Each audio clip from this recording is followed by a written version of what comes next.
Pretty laid back. I don't have a much of an agenda in mind. I like talking to cool people, and you seem like a cool guy. So there we go. All right, I'm ready. So, all right, everybody, we're here with Mark Bowen, the guy behind the scenes. When you hear young Katie jabbering, it's Mark's the guy that either keeps her going or keeps her grounded, one of the two. But he's the other half of Meadowdale Farm, and you're a board member of the Farmer Veteran Coalition, correct? That's right, and I'm the president of the Vermont chapter. There you go. All right. Well, I guess since we haven't ever really met before, we'd I know you've seen you liking my post here and there, and then of course me and Katie talked. I've kind of just renamed her Katie now, but anyway, Kate. I've talked to Kate, for hours on end, but you've always been the guy just behind the scenes. So let's get to know you a little bit. So you were saying you're born in New Hampshire, grew up in Vermont, went to college in Florida, active duty military, which I'm sure took you everywhere, and That's right. And now you're back in Vermont. Yep. So I decided to leave active duty and move back to Vermont. That's when I actually started Meadowdale Farm before I met Katie, and had the sawmill and was selling lumber and logging, sold firewood as well. And we started off with chickens. We call that the gateway animal. Oh yeah. Had a few egg layers, and then we did some meat birds. I think we did 50 the first year. We had the idea that 100 wouldn't be twice as hard, so we did 100, started selling them. Then before you knew it, we were in the 600 a year range. That's a lot of It actually birds. happened. It all happened very fast. It seemed like it made sense at the time, but you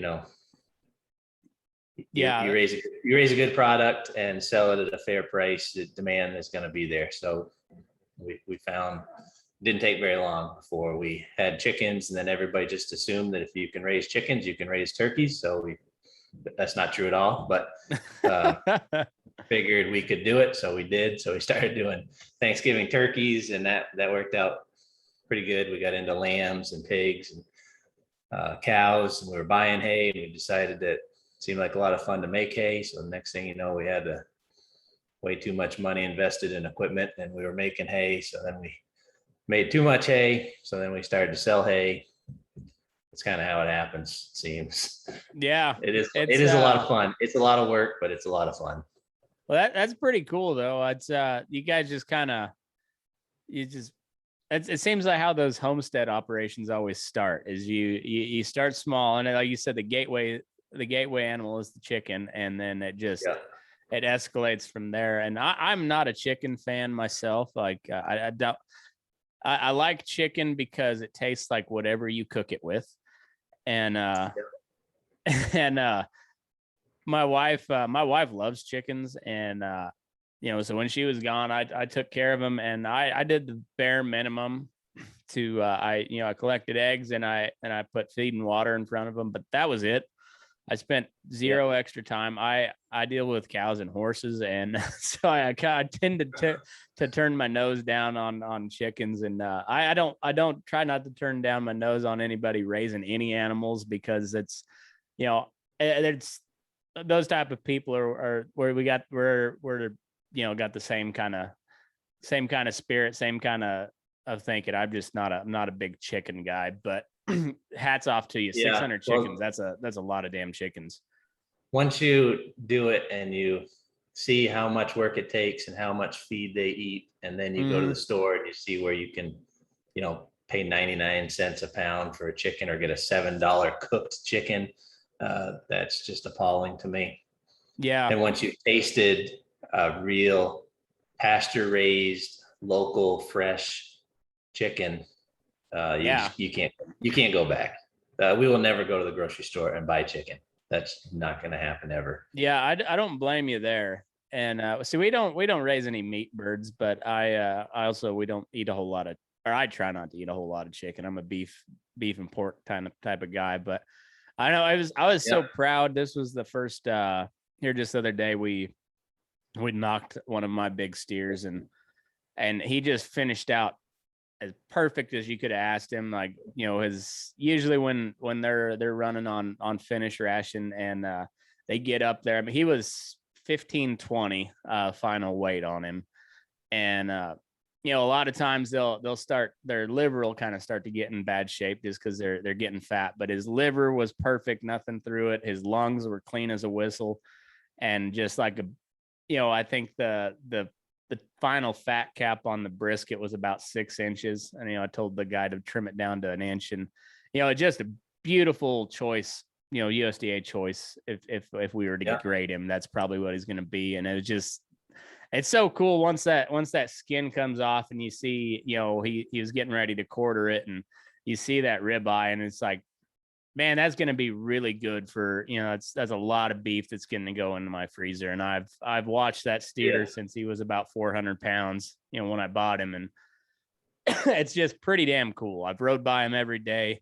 I'd had to doctor him once, and it's very rewarding, you know, and the more people that can do that, the more, you know, the better off we are.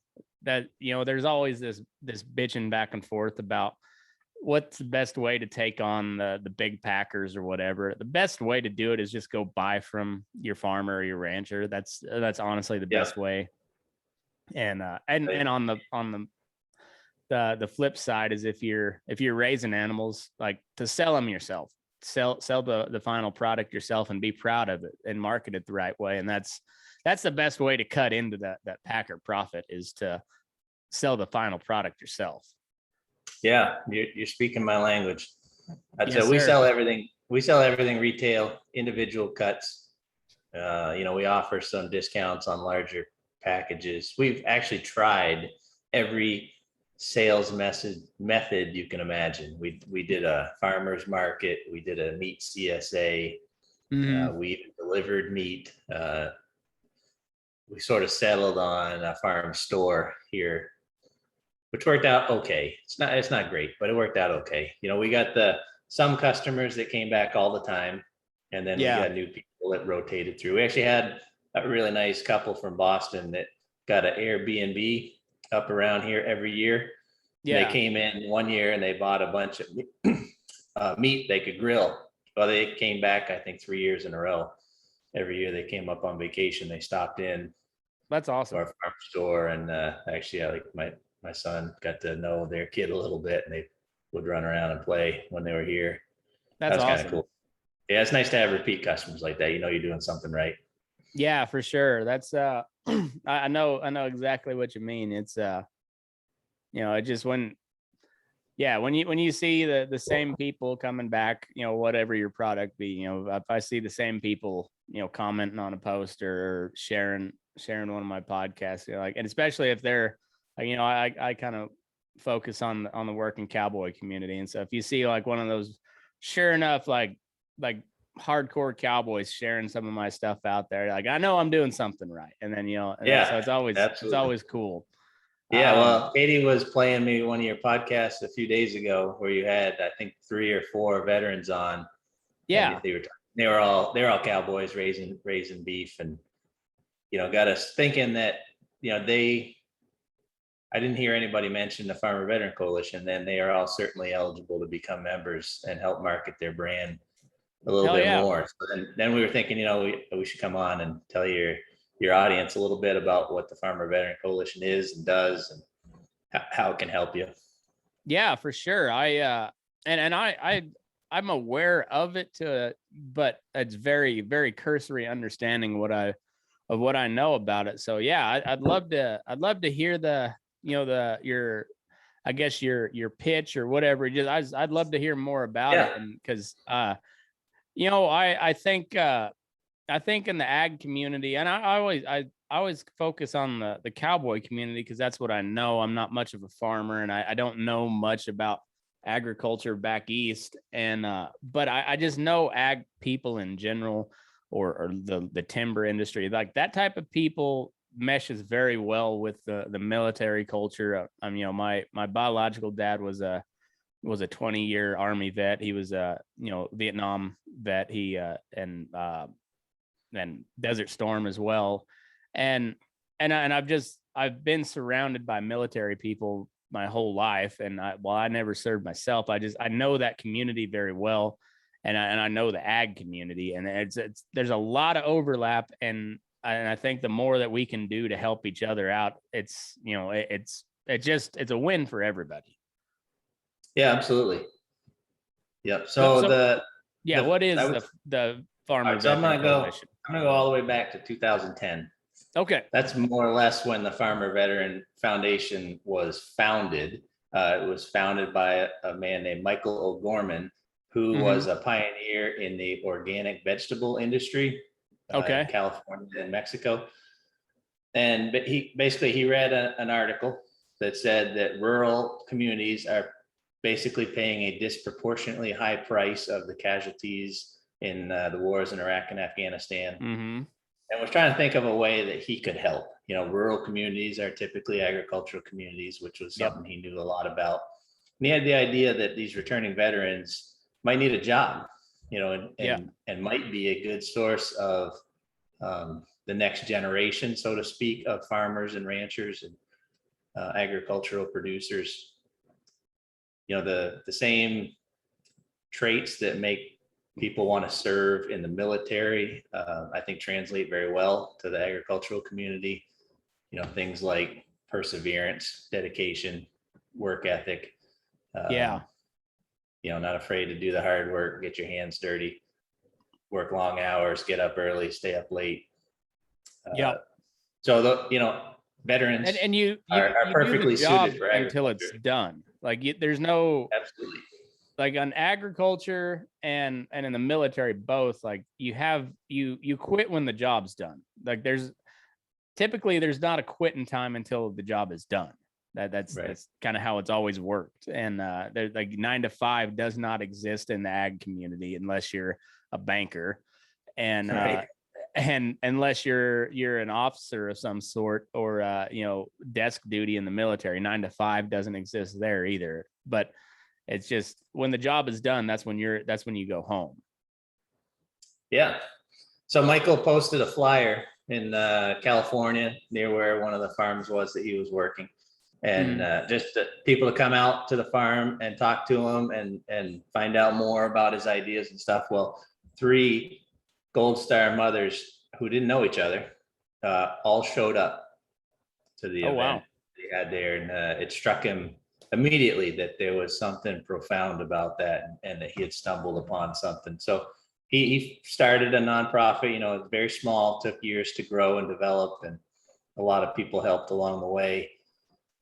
Vermont was one of the first chapters. Katie went to a meeting. So I was a member of the FEC before there were any state chapters, and Katie found out that there was going to be a meeting at the VA hospital in White River Junction, Vermont. And so she went. Actually, I couldn't go. I'm not sure if I was at annual guard training or something. So she attended, and there was half a dozen or more people there, and they decided, yeah, this is a great organization, and they're looking to start a chapter, so why not us? So that group essentially started the process of creating the Vermont chapter, which was one of the first 3 in the country. And about a year or so later, they asked me if I would become the president of the chapter, and I was happy to do it. And now I should know this, but I think there's 23 chapters across the country now, and it's in the last 3 or 4 years, it's really expanded exponentially, and the growth has really taken off. And the word has gotten out. People know who we are, and how to join. Go to farmvetco.org. And a little shameless plug there, but we developed a chapter creation process. We have written policies and checklists and things you have to do to become a state chapter, and we have a development officer at the national headquarters who oversees that. So there's a number of states that are in the process of developing chapters, and then I think we're in the 20s. Anyway, we have our growth as far as numbers has taken off incredibly this year. I think probably partly to do with the COVID shutdown and Mhm. people worried about where their food comes from and wanting to raise their own food. Um, we are over 20,000 members now, every Holy state shit. and territory. Yeah. Yeah. I met a That's farmer awesome. from Guam at our last national conference. That was pretty cool. That's Puerto awesome. Rico, Hawaii, Alaska. We have people all over. That's cool. So it's pretty neat. It's growing exponentially. I 2 years ago was nominated by Michael to join the board of directors. I was one of the first group of members to be appointed to the board of directors. Before that, it was all people who basically were from the corporations that sponsor us. I So see. that's really cool that now it's becoming more of a member-driven organization. We just hired a new executive director, so that's been a really, really good change. And organization is doing great, expanding every day, getting more and more funding. We have a number of programs that help our members. The biggest one in my eyes is a label. It's called the Homegrown by Heroes program.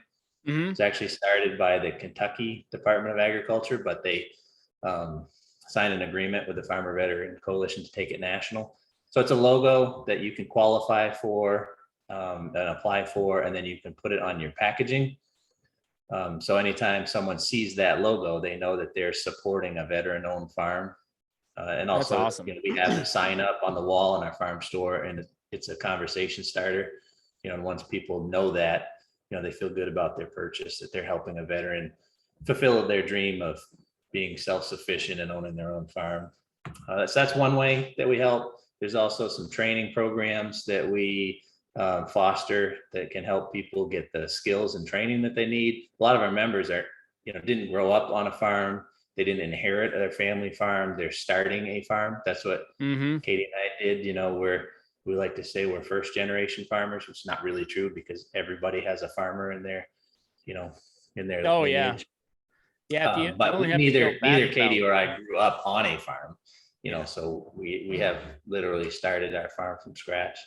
Um, Another program we have is called the Fellowship Fund, and that is a small grant program up to $5,000. It's a yearly program. Usually the application is in the middle of winter and the grants are awarded in the springtime, prior to planting and things Mhm. like that. And I don't have the numbers in front of me, but it's a huge amount of dollars, somewhere in the 20 million range, Oh that wow. has been given out as grants, not loans, grants, to farmers all over the country to help them, buy poultry processing equipment or more fencing or rototiller for their garden or whatever it may be. Yeah. That's a really great program. That's a real direct way that the FVC helps veterans. Like, we put literally cash in their hand to buy the equipment that they need to expand or grow their farm. And That's then awesome. one of the things that the chapters really do, like one of the things we talked about in the Vermont chapter is like, what's the benefit of having a chapter in our state? And I can tell you the benefits are there's a lot of benefits, but we do social events. We do an annual harvest supper where we all get together. Generally, it's food raised or grown by our members. We get that. Last couple of years, we've been able to get that catered using our own ingredients. That's been really fun. We Yeah. get a lot more traction at the State House because when I go to testify on something, it's not just Mark Bowen testifying. The FEC with 150 members or whatever is testifying, so it puts a little bit more weight to what I'm telling them.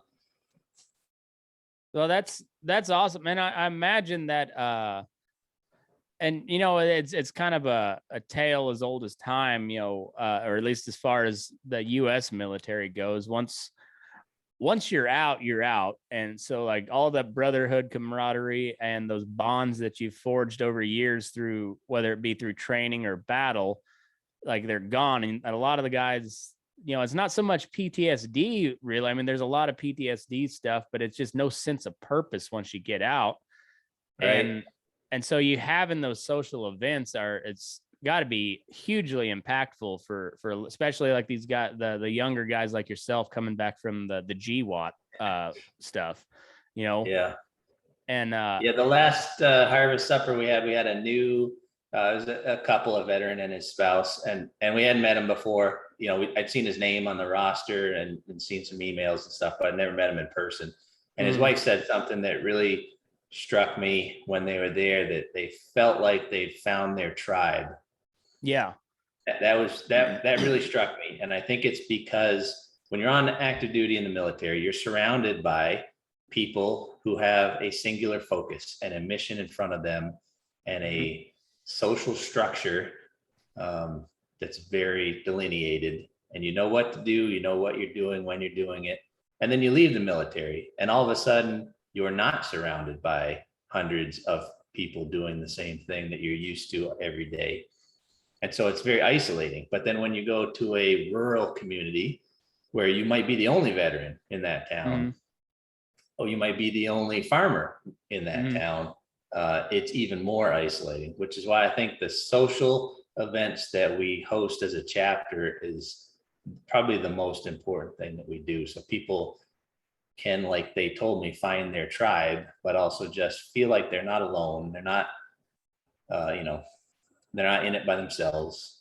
They have someone else they can reach out to, even if it's just to shoot the shit or to ask a question. You know, we have a lot of beginning farmers, so they ask questions that they don't know, and they need someone they can trust and that they can reach out to. And that's what we provide. Yeah. Well, that sounds like a great organization. So now, is this a nonprofit that people can donate to as well? It is. Yeah, it's a nonprofit organization. The website is farmvetco.org, and there's a ton of information on there about who we are and what we do. There's stories on there that will inspire you and tug at your heartstrings. It's just an amazing thing. Some of the people have overcome incredible adversity without blinking an eye, as humble as they come, not blaming anyone for the situation they're in, just getting up every day, putting their boots on, going to work and loving it. It's great. We have national conventions every other year where you get to go and, say we get 1,000 members together. We had a big one in Austin a couple of years ago. It was fantastic. And you meet people and you network, and it's just, you come away from that feeling just rejuvenated and excited and ready to get going again. We have two, actually. We have two coming up this year. We kind of split it up. So instead of doing one big one, we're doing two smaller ones this year. The first one is in Knoxville, Tennessee in November. It's actually, they say it's one day, but then there's events planned the day before and there's events planned the day after, sort of less formally. So really it's a 3-day event, but they say it's a 1-day conference. And then the other one's going to be in Washington State later in the year. I think it's in December. No kidding. So, you don't have to travel so far, like you don't have to fly to Austin or, we had one in Kansas City one year, but, so hopefully we can get more people to come because it's more regional. Awesome. And they're aligned. Going to be at both of them, or what's that? Are you going to be at both of them? We will definitely be at the Knoxville one. Okay. Probably won't make it to Washington State. Yeah, it's a little ways. And both of the concerts are aligned with, both of the conferences are aligned with Brantley Gilbert Concerts. He's a huge supporter. He's a huge supporter of the Farmer Veteran Coalition, and he offered to be a part of it and to help fundraise for it and attract people to it. So every concert he does, every city he goes to, the catering that's done is sourced from a local farmer veteran farm, or 2 or 3. That's awesome. That's really cool. And then those people, are probably invited to the concert and get to meet them. Cool. That's really cool. That's really cool. Yeah. I'm not a giant fan of Brantley Gilbert's music, but their music aside, just doing stuff like that, you're gonna win points in my book. That just Yeah, I didn't Like, really know his music all that much, but now that I've gotten to know him a little bit, he's a good yeah. guy. Well, and it just You like when you're supporting good people, I don't care if your music's shitty. Just if you're doing good work with it, that's that's cool. And not to say that his music's shitty. It's just not. He's not on the top of my list of or top of my No. playlist. But that's hats off to him. That's Yeah. awesome. That's really cool. And I just I'm pretty outspoken against our current foreign policy, but I and it's been a thing since way back when the after 9/11 when we went to war and we're still at war, and it's so different than going to war back in the say the whether the Vietnam era or World War II. Like us here stateside, we don't have to sacrifice anything. There's nothing, like there's no rations. We see the inflation caused by it, but but other than that, we don't see the rations. We don't have a draft, and thank God we don't. The draft is wholly immoral, and it just doesn't create a good fighting force either ways. But you can be against the foreign policy and still support the troops, like because the troops are truly, those are the guys that put their neck on the line, whether or not we're fighting for actual liberties or not. It's the people that are still willing to go forward and do that, and we have to support those type of people, because without that we can the country goes to shit, and we're starting to see that more and more, and so and then the government does little or nothing to help any of these guys, any like yourself. But once you're out, you're out.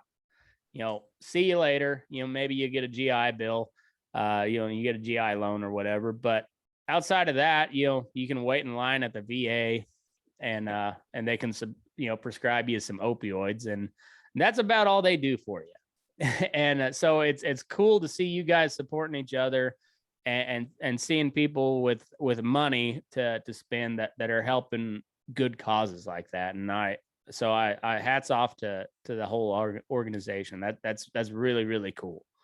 Yeah, thank you.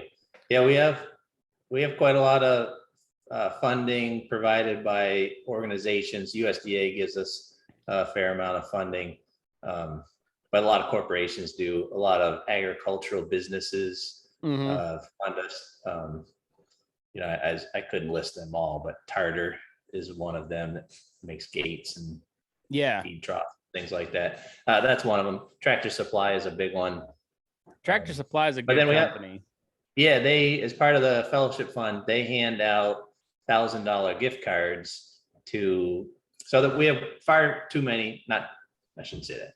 We have far more people apply for the fellowship fund than we're able to award every year. And so after the awards are done, Tractor Supply then provides $1,000 gift cards to, I believe it was 50 people who had applied but didn't receive the grant. So as a way to help alleviate, that's awesome. That's great. And and they also offer a discount to Farmer Veteran Coalition members, as well as Kubota. Kubota is a big sponsor. They give away 5 tractors every year to FBC members. That's awesome. Yeah, that's really great. It's actually not just tractors; it's all things Kubota. But speaking of Kubota, I'll get this pulled up here in a minute. But some of my favorite people on earth, the Wilson family they're out of Eastern Oregon. But Matt Wilson was checking heifers at night cabin, and he did a little he did a little review of a Kubota side by side, and it is one of the funniest things you'll ever see. I see if I can find it here. Here we go. I'll pull it up for you. It's quite comical, and I've been around. We have a Kubota tractor at work, and they're that just when you hear somebody doing cool stuff like that, it's it's always pretty neat. Oh yeah, we've had a number of Kubota pieces of equipment over the years. They've all been great. My son's got a Kubota 0-turn mower right now. he uses. Nice. We had a cab tractor. We had a rotary hay rake. They've all been great. Hell yeah. And not only that, but their financing is really good. The service is excellent, Nice. and they give FBC members a discount. There you go. That's cool. I mean, just doing stuff to help our, our veterans and whatnot. That's can you hear that at all? And I can see your screen, but I don't hear anything. Yeah. I'll send you that later. So I don't think it's all right.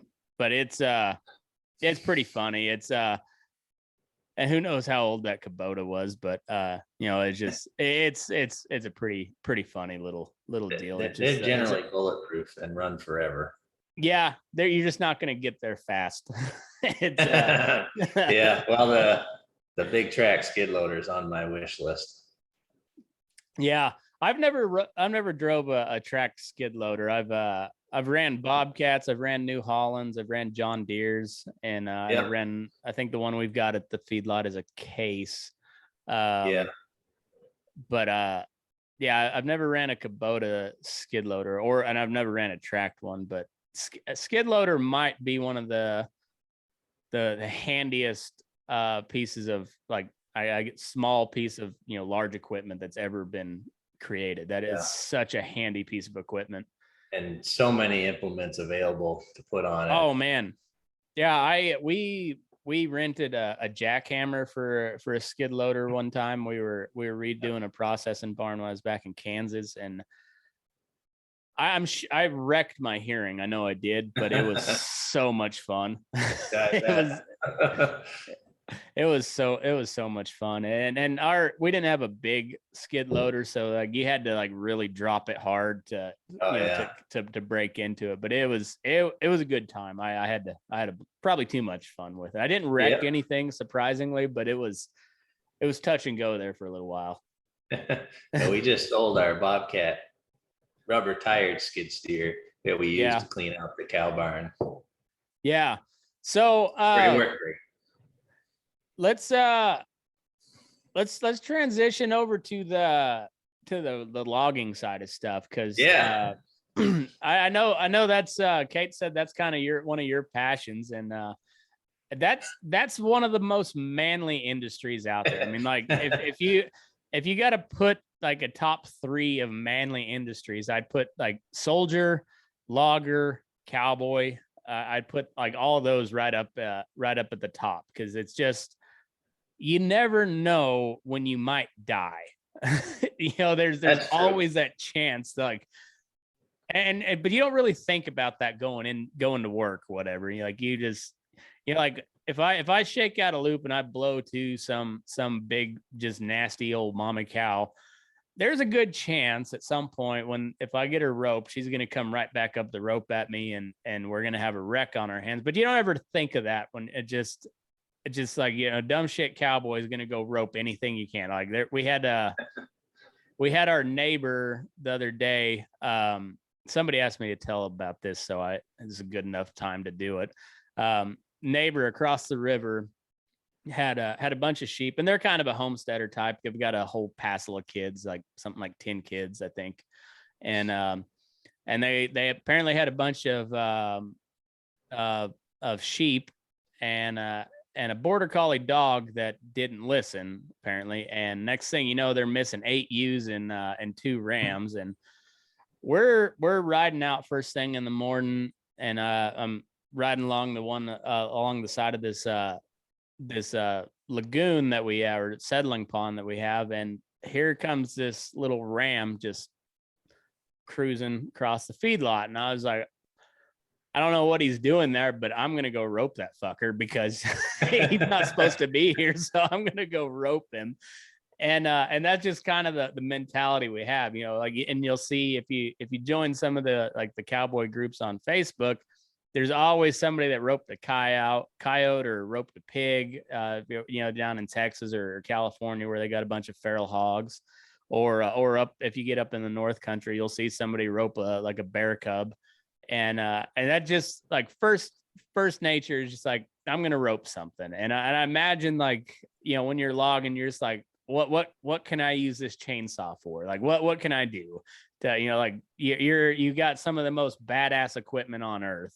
Like, what can I do with it? What can I wreck with this piece of equipment, And Yeah, not just the chainsaw, but like my cable skidder that could essentially drive over a house, certainly through a house. yeah, or like, That's a lot of fun sometimes too. and I know that Axemen show was a bunch of, drama bullshit, but like Yeah, I some of don't the care for that show much. but I like watching them run the equipment. You have the tree processor and whatnot, and it's just amazing equipment. Just watching that stuff run. I don't care to hear them talk ever or whatever what the plot is, but I like watching that machinery run, and it's really cool stuff. And so, like, how did you get involved in that? I know Vermont's a very, a heavily forested state, but like, how did you personally get involved in logging? Yeah, I started working for somebody back in, I guess it was high school, who had a Wood-Mizer portable sawmill, and probably within a year or two of when they even came out, because this was in the late 80s. I think they were developed in like 1986. So one of the early ones. And, I was the guy that did all the grunt work. I took the slabs off. I took sawdust, shoveled the sawdust away, and took the lumber and stacked it and did all the grunt work.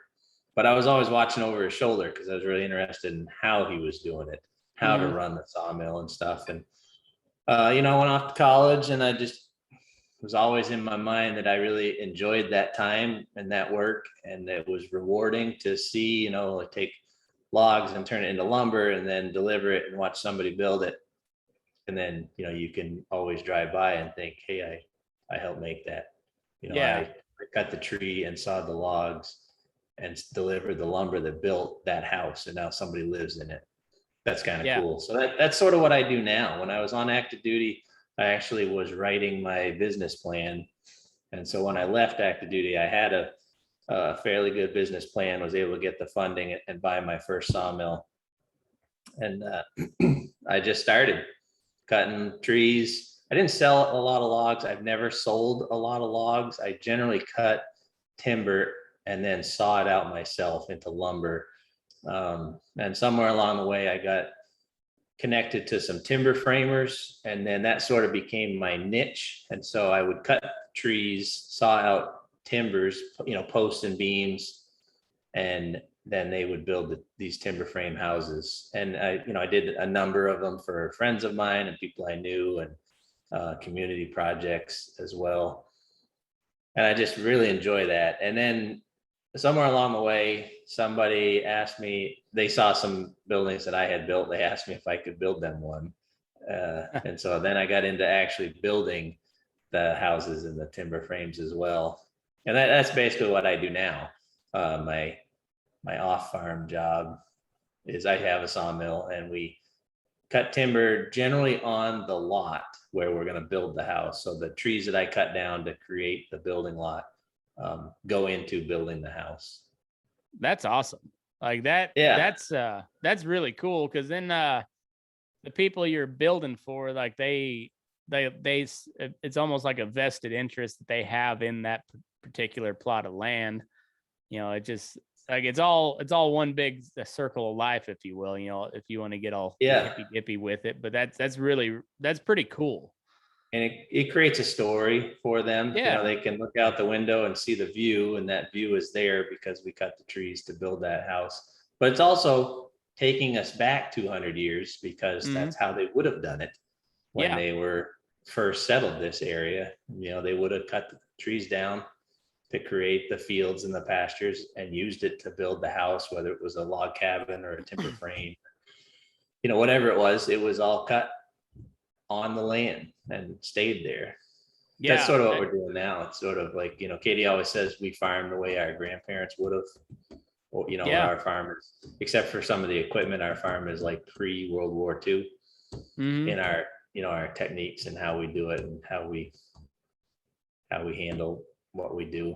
We don't fall into the latest and greatest thing that the USDA says is the next big thing. Yeah. We stick with the tried and true proven methods. Well, and it's just, I think you know, a lot of people think that you got to grow bigger and, got to be bigger and better than everybody else in order to make a profit. And that's, if you play into the system that we're in now, that's true. Like you have to be bigger and more efficient and everything to turn a profit. If you're running cows, I mean, and you're just strictly selling, you're weaning your calves and selling your calves your calves at market. Man, you got to have a lot of cows to really turn a profit in order to make your land payment, your equipment payment, all of that. But yeah, the one of the bright notes of this pandemic, or whatever you want to call it, is people have really turned local, especially when like the meat cases went empty there early on. People are just like, well, where the hell do I get hamburger? Where the hell do I get a chicken breast now? And like, we had people literally knocking on our door at night trying to buy meat. You guys have been through just kind of a very weird cycle here lately. Just from people, like you said, pounding down your door to get meat, and also pounding down your door because you're a bunch of racist bigots or some bullshit.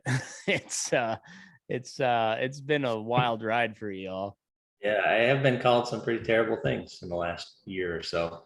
Yeah, it's man. None of which is true, but obviously, yeah, you guys are caught in the crosswinds of just political bullshit, and it's but like I said, that one of the good things that has come out of it is you see people turning more local, and as the the buying power of the millennial grows, it's the dominant I guess market share is the millennial group. People want to know where their food comes from. They want to know that it was raised the right way. There's a lot of and I hate the term factory farming, because I've worked in feedlots for now like 12 years or something like that. I've seen it all.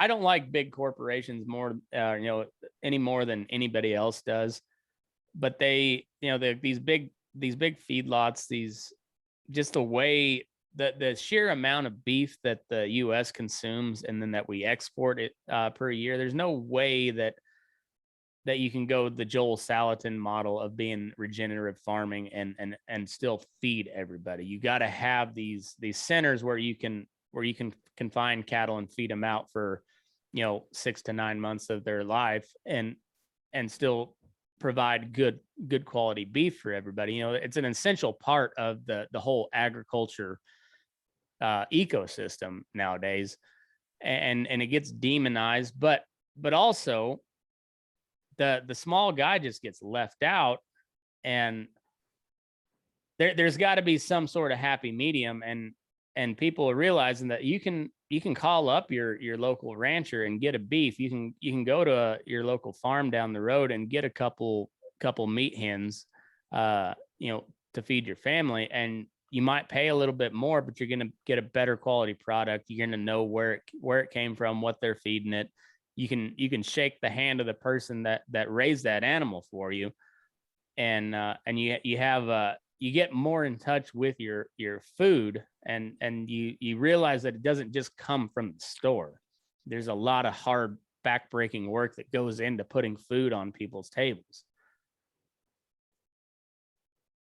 Yeah, all of our stuff is pasture raised, so it's much more labor intense than your typical, food you would buy somewhere else. But on the flip side of that, it's much better for you. It's healthy, it's nutrient dense, it's loaded with the things that your body needs and nothing else. And so, it's cost more, but it doesn't really cost more when you're healthier, you feel better, you have more energy, your kids can focus in school better. I took a dozen eggs to a friend of mine, and they had breakfast for their kids with them, and a kid came home that night and said he did really well on his test, and he felt like he could concentrate better than he ever had before, and he was all excited. And I said, you're welcome.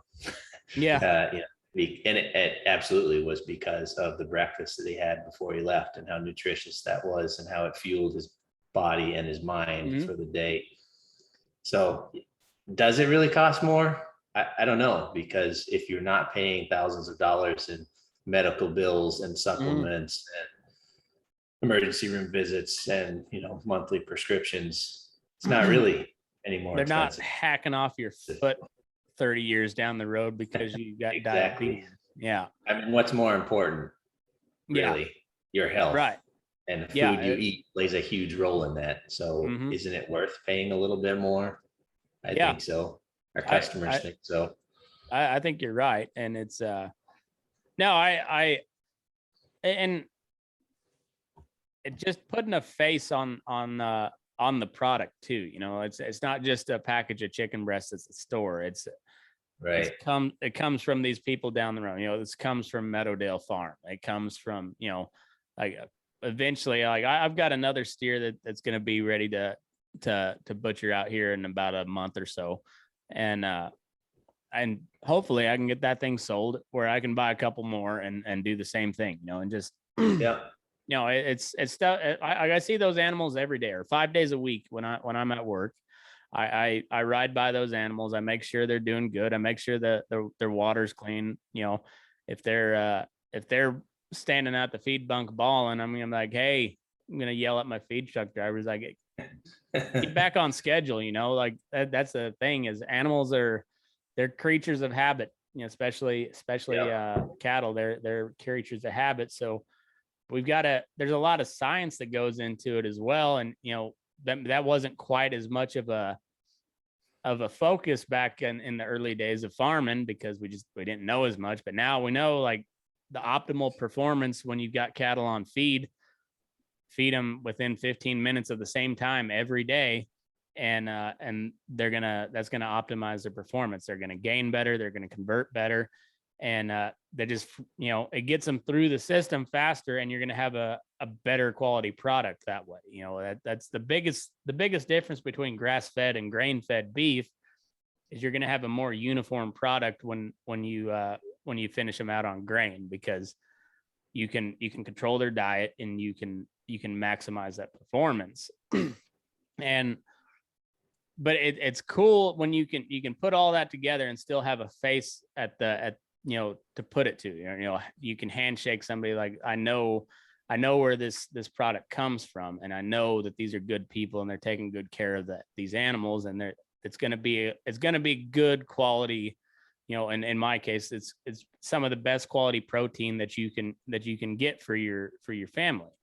And you're, like you said, nutrient dense. You're going to have all the vitamins and minerals and protein that you need. That, if you're subscribing to a vegan diet, I mean, you're going to have to take so many damn supplements to get the same amount of good out of, just a little chunk of beef. Yeah, I don't have a lot of patience for vegans. Yeah, and me neither. they don't like me either, so that's fine. That's fine. And you know what? You don't have to try to convince them, because 95% of I don't waste any energy on that. yeah, and you don't have to, because 95% of the country eats meat, and Yeah. they do it on an everyday basis. So you don't even have to try to convert those 5%. You just got to convert some percentage of the 95% that yours is better, and that's it. That's all you have to do. Yeah, well, we just have to get them to try it once, and then they'll know. Yeah, We get our turkey customers. They come back every year. Some come from a fairly good distance, and they can. One of the first things we did when we bought this piece of land was we cleared all of the hedgerow along the road, so you can see all of our farm. We wanted to be entirely transparent. You can see our turkeys out in the pasture every day. You can see our cows. You can see our chickens. You can see how lush and tall and green our pastures are because of the way we rotate them. The flip side of that is we have no privacy at all. But people see our turkeys out there. They see that we move them almost every day. They see them grow, and then all of a sudden they don't see them anymore, and then they realize they need to get their turkey order in. And they start getting shorter and colder, and they know, hey, it's time to get my turkey. That's worked out. that worked out really well. Well, that's awesome, man. Well, and I've never, like I know turkey's like the American pastime. That's, Thanksgiving Day, everybody eats, and we were completely opposite because we grew up in the beef belt. So we had beef and we had pork. We we didn't really mess around with turkey a whole lot just because we grew up on the high plains. So it was beef, and so we had brisket or prime rib for Thanksgiving. But there's something different about, whether it be a pasture raised turkey or a wild turkey. Like if you smoke a wild turkey, that's some of the best meat you'll ever eat in your life. Just, you put it on a smoker and you get a good smoke ring, you brine it, whatever, and smoke it for several hours. That's some damn good meat. And it's so much better than, yeah, it's so much better than this the crap that you buy at the grocery store where it's, oh, they'll rip on the beef industry for hormone implants, but like the amount of hormones that goes into poultry, especially like the mass produced poultry, is just obscene. And there's something to it when you can get a bird that's, I mean, we grew up in some of the best pheasant hunting country that you'll ever find in southeast Colorado, southwest Kansas. And so a lot of pheasant, ringtail pheasant, and a ringneck pheasant, and quail. Bobwhite quail is some of my favorite food on earth. Just, it takes about 6 of them to make a meal, but it's just it's delicious, and they're fun to shoot too. That's always a plus. But there's something to it when they're just out there, they're making it on their own, and they're eating what they want to eat, and instead of what you feed them. It just makes a little difference. You can taste it in the final product. Yeah, definitely. Yeah, you ever do any bird hunting out there? I imagine Vermont's got pretty decent gun laws, don't they? Yeah, I mean they're getting worse every year, but we do have a decent gun laws, although we have a super majority of liberals, so those days are coming to an end. But yeah, we do some turkey hunting here. Eastern wild turkey. I was stationed at Fort Carson for a while in Colorado Springs. Oh yeah, I used to turkey and duck hunt there, and got a real nice Rio Grande Tom there one year. Nice. Yeah, and I go down to, I haven't been there. Well, I was there 2 years ago when I went to Austin. I visited a friend of mine who's a big duck hunter. He's a veteran in Central Texas, just south of Austin, I think it was. Okay. That's some of the world's best duck hunting. Yeah, it's right on that flyway. I used to go there quite often when I was on active duty, and then had the chance, since we were in Austin, to go spend a few days with him there, and we went out a couple of times. It was great. Yeah, I've where I grew up, we had no water around. I mean, everything was by well. We didn't have any live water. So waterfowl, I mean, we had to drive quite a ways to get to any good waterfowl hunting. You're talking an hour and a half, 2 hours probably. So it was all upland game where I was. But I went duck hunting for the first time here 2 years ago, I think, and that's fun. I mean, it's miserable waiting on it. It's the colder and windier and the more miserable it is, the better the duck hunting is. But man, when they come in and they're getting ready to land, that's a good time. And so I've kind of upped my my duck hunting here lately, but I like shooting birds. It's a fun time. And one of these days we'll get you out on the Eastern Plains and we'll take you pheasant hunting. That's a fun time too. And we always do a big opening weekend hunt, and we'll have like 12 or 15 people fanned out, flushing birds, and it's and then we have like a big fry afterwards, just fry it all up, and it's really, really good food. And They're just something when you kill that animal yourself, it's it just tastes better.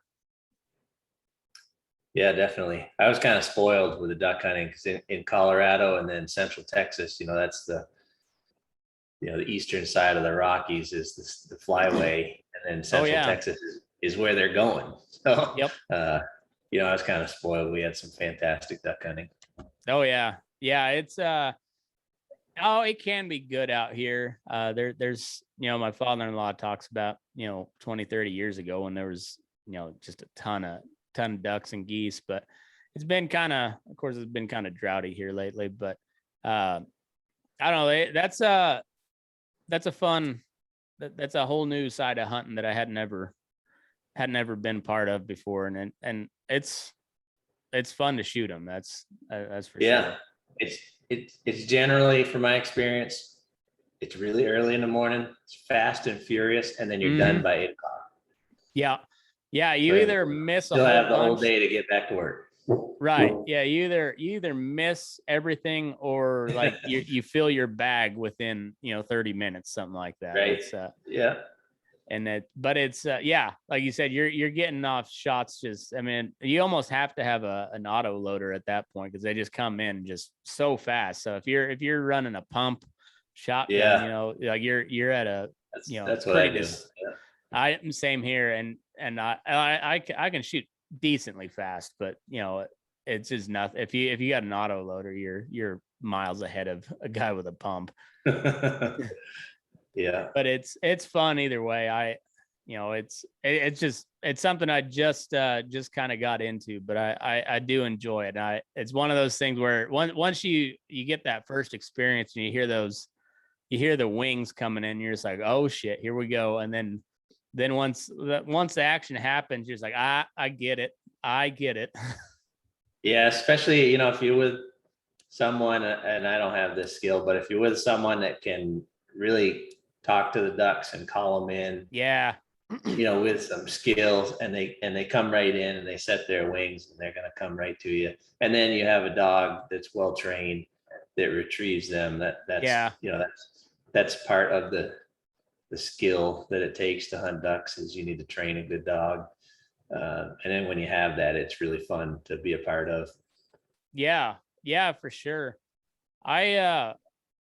We'll have to set something up where I know we were going to do a big horse clinic up in Montana this year, and then things just kind of fell through, but we're putting it off till, I don't know if it'll be in the spring or what, but we're going to try to get, involved with the veteran community too, because I know there's a lot of good therapeutic there's a lot of studies that training horses is very therapeutic for people with PTSD. Yes. And so there's the Horses for Heroes program. There's a couple others, like guys will take they'll take some of these BLM Mustangs and just have some veterans work with training and breaking these Mustangs, and it goes a lot, because you got to have patience, you got to be tough, you got to be kind of fearless when you're working with a horse. Cowboying is one of the weirdest professions known to man, because you're taking like an 800 to 1,500 pound horse, and you're trying to ride on the back of it so that you can move around another animal that weighs anywhere from 300 to 2,000 pounds and get them to go where you want them to go. And it's all, and you're all dealing with animals, which even the best horse can be unpredictable. Even the most gentle cow can be unpredictable when she's got a calf at her side. And it really is just man against beast. Your entire job is man against beast. But now we're finding studies like how it helps heal the brain as well. And so I'd love to get some guys that are interested in that to show up to this clinic, because it's going to be, and it's like everything else, whether it be farming or horses, once the city folks get involved, it gets watered down and commercialized and corporatized, and yeah, whatever. But we're focusing more on like old school cowboy way of doing stuff, which can be brutal if you're not, if you don't understand it looks a lot more brutal than it really is. But when you understand the process behind it, why you do stuff, and how you how you connect with the horse while you're doing these things, it's it just it clicks for that certain type of mindset. And so I'll keep you guys in the loop for sure, but I'd love to have you guys out and have Yeah. the Farmer Veteran Coalition become a part of that as well, and I'm in, let me know. perfect. Let's do it, because it's, I mean, there's just so much that we can do as a community to help each other. And like I said, there's no, it helps everybody involved.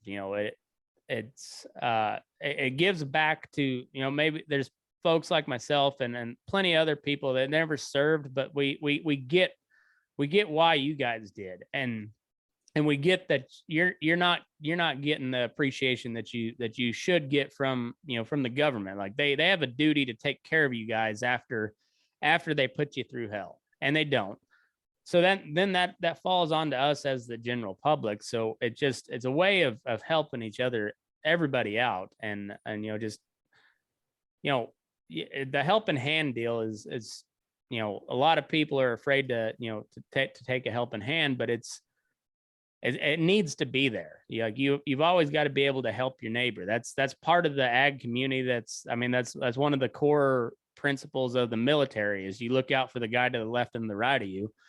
And it's the same way in the ag community. You help your neighbor, because if you don't help your neighbor when you need help, you don't have anybody. Like if you screw somebody over, I mean, you burn that bridge. And that's not how we do in these rural communities. You help each other out, because the people that are making the decisions at the government are a long ways off, and they don't know what the hell to do anyways. So you got to help each other out. Yeah. And they're generally just collecting a paycheck.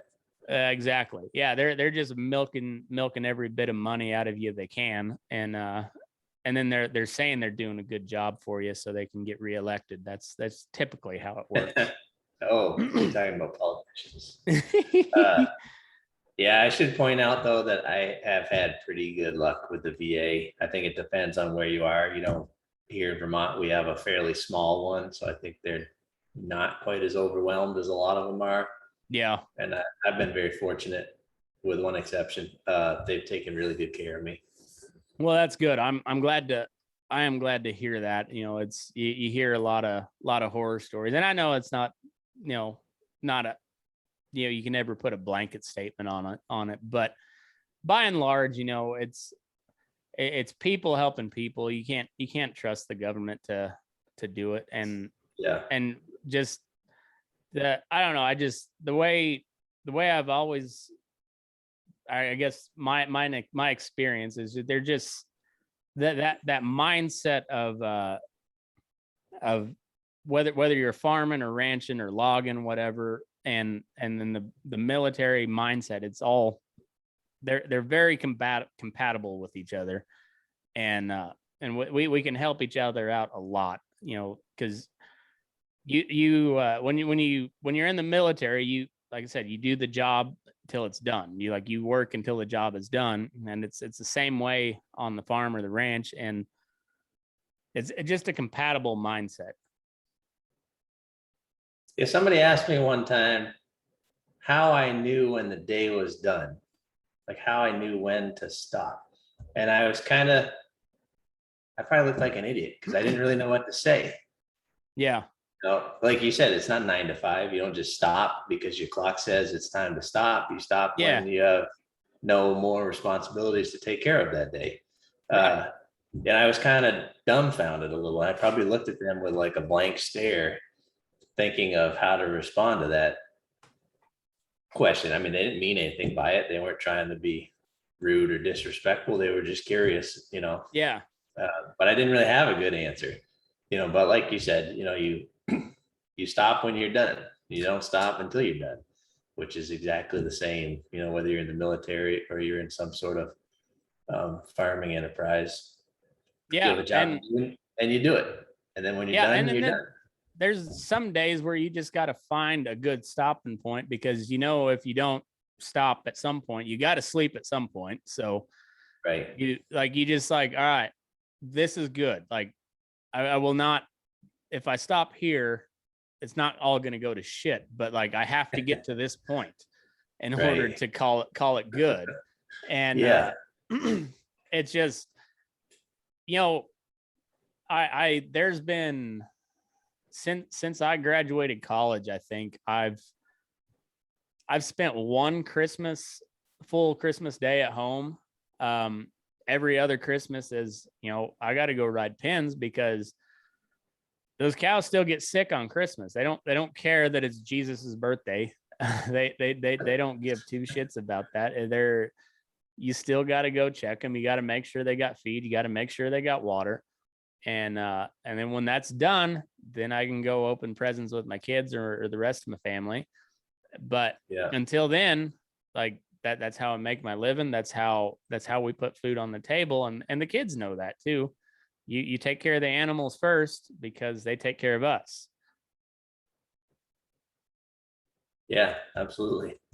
And yeah, it's just it's a different mindset. And I catch hell all the time. They're like, well, my wife said, well, how long till you're done? What's your ETA? And it's like, oh, I'll be there shortly. And that could be 15 minutes, and that could be 6 hours. I don't know, and when I say I'll be there shortly, I genuinely mean it. I'll be there shortly, but there's sometimes shit just happens. And Right. whether you got a heifer that's got a calf coming backwards or something, you gotta, there's been times where like I'm just making a last lap around the feed yard before I go home, and you see heifer try to jump a fence, and now she's high centered on the top rail. Well, shit, she weighs 1,300 pounds. I don't have do I go saddle a horse and try to pull her off, or do I go grab a loader and lift her off? What's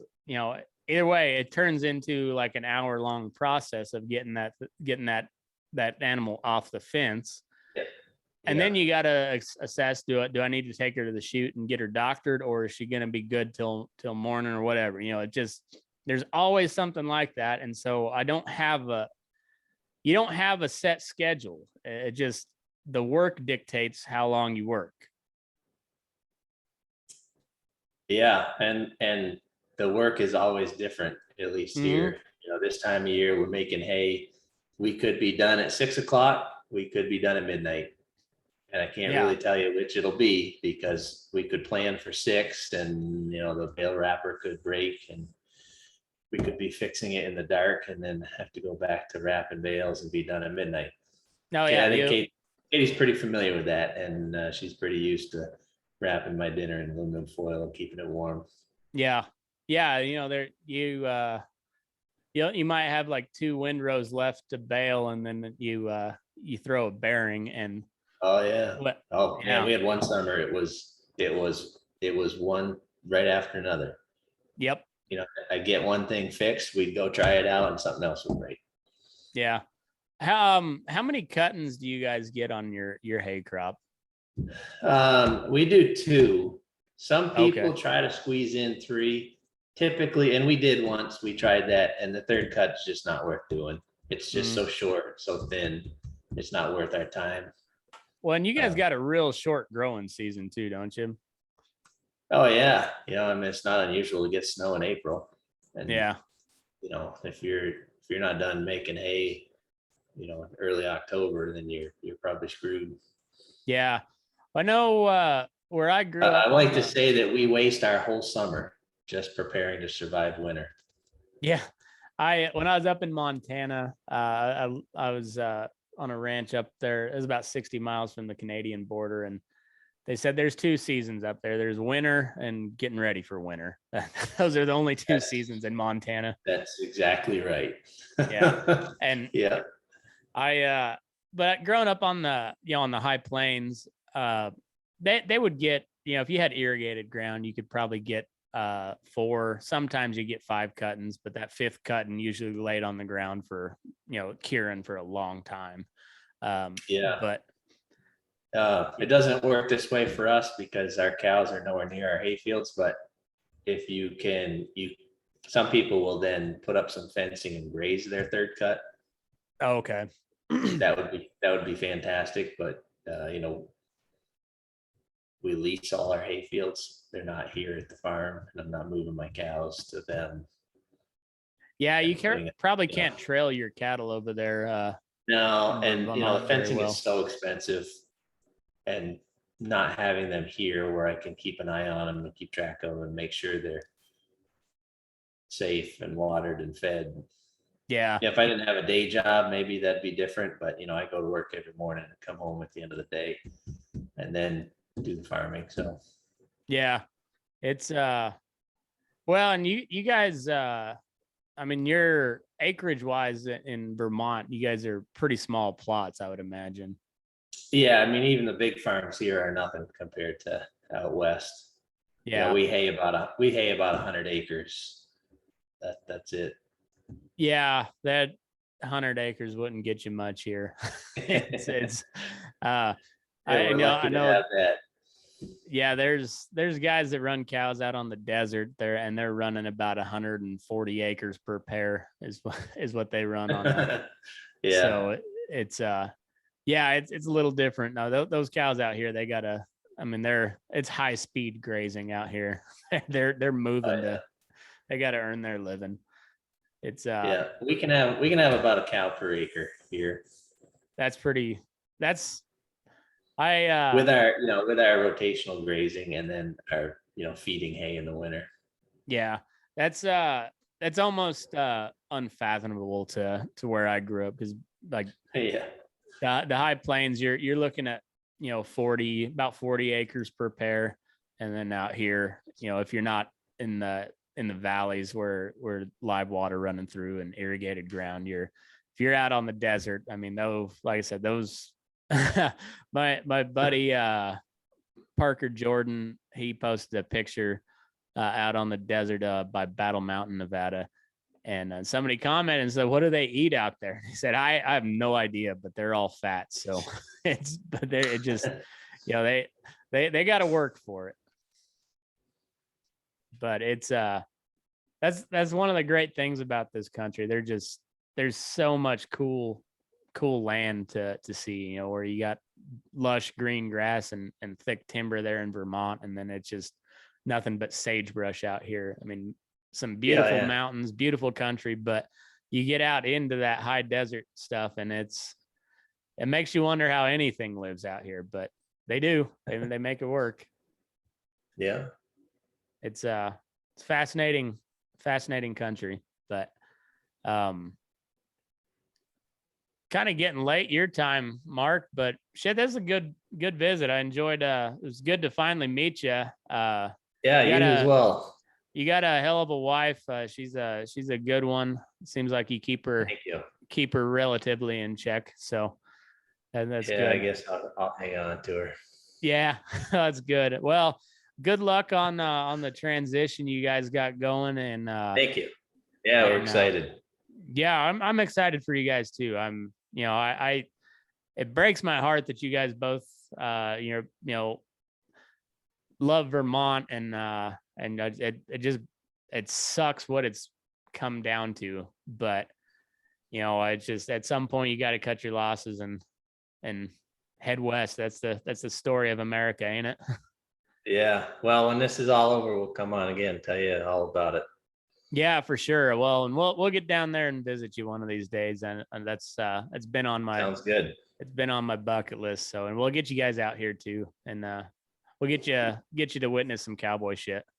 Oh, that'd be awesome. Yeah, it'll be fun. I think you'll enjoy it. Yeah.